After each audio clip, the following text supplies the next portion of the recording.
Hey guys, welcome to the weekly update with Off the Charts. We're going to be looking at Bitcoin, Ethereum, ETH BTC, taking a look at the general market here, trying to see what's going on. All right, let's start with Bitcoin, as we always do. Kind of took a nosedive off of this kind of key area that we had been watching. Ultimately, that's going to be what we need to get above in order to get any sort of real bullish momentum. Meantime, there's about 50% upside to there, so we don't want to miss that whole leg if we were to go up from here. So we can look for some bullish structure forming on lower time frames, play it up to that level, and then sort of see what happens there if it rejects or if we're able to, reject and come down or get above it, and that's when we can start looking for more swing longs and get a little more optimistic about the market. We did come down, got into not quite to the dollar tick, but we got into this sort of key area that was our consolidation, as you can see over here, prior to the big move up. So good to see some support coming in there. Again, like I said, we can bounce from here, but it's to be seen whether or not this is going to be a short-term bounce or if it can get some legs and actually climb up back to sort of the 30K region. Otherwise, if we lose this, the next level I have is sort of a meaty level is like 13K, 12.5, somewhere in there. Obviously, which would be ugly, but that's a possibility for sure. Everything is sort of just free falling as of late. Jump over to Ethereum. Again, narrowly missed where I had been looking, and give a bounce. Same concept here. These are really trading in much similar structures. Same idea. We reclaim this old floor level. We can get bullish. If we reject it, take profit on any longs and wait for sort of a clearer picture of what's going on.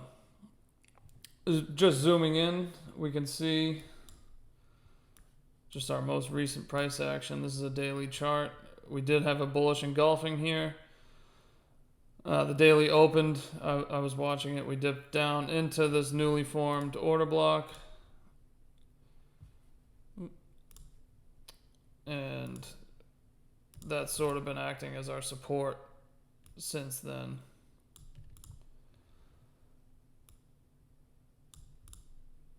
So if we take this down, let's look at a 4 hour. We can see that's sort of our support area here.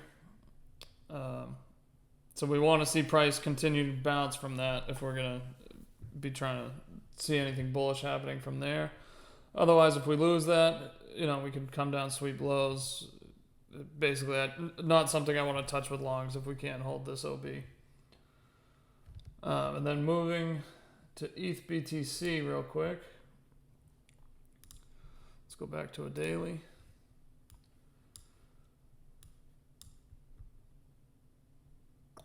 Oh, I had a different ETH BTC. There we go. So this was the range that we had been watching. It seems now we're losing that range, right, and getting sort of a bearish retest here.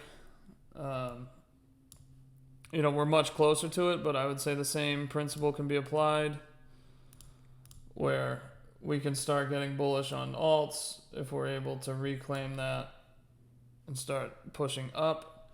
Otherwise, we need to basically just assume this is a bearish retest, and chances are we come down to here. So 0.045, if that can't hold, next level I'm looking at is here, 0.037.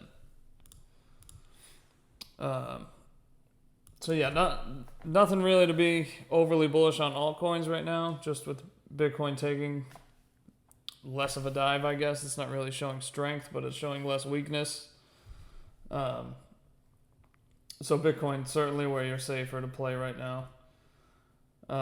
Not to say we get to these levels, we have to look for some confluence, but we might be able to buy some blood in the altcoin market and use these lower levels as kind of triggers to let us know it's time to start looking, see how the setups look. I know there's a few altcoins right now that look to be sort of at their range low accumulation. I'm not overly eager to jump right into them, but Aave I noticed last night, just sort of scanning through charts. I'd be surprised to see it go to all-time low. This is Binance, so I'm assuming this is probably after the Len to Aave conversion. Can't rule it out though. This market's been brutal. Totally possible that we do come to all-time lows, but in my opinion, we can sort of look for some strength in here, and Aave might be a good pickup in this sort of accumulation range. Yeah, that's to be seen. We'll see what happens with this. It's trying to bounce out of there now. If we come back down, then I'll be looking at that sort of $30 area. Other than that, we can take a quick look at SPX. And this is what I had mapped out, basically why I was sort of risking off of crypto, I don't know, a couple weeks ago, it was probably back here, somewhere in May. I looked at SPX, and this is sort of my plan for it. I think it doesn't really have any strong support until it gets down to 3,500, which translates to a 13% drop from its previous lows here. So I think we certainly can have a little more downside here on the S&P, which is, it's just going to harm crypto. So until we get some bullish market structure on S&P, this stuff is all going to tie together, and it's not really wise to be touching anything until we see some relief, either on the SPX or real strength on Bitcoin starting to sort of break away and decouple, I guess. So that's pretty much what I'm looking at. I'm not really looking to buy anything particularly right now. Like I said, just going to watch. If we get serious signs of strength, I might start to dip my toes, but for now I'm mostly just in sort of like delta neutral farming positions, getting a little bit of yield that's available still in DeFi. So I'm gonna end the recording here and jump in. We can chat in the Discord. Thank you.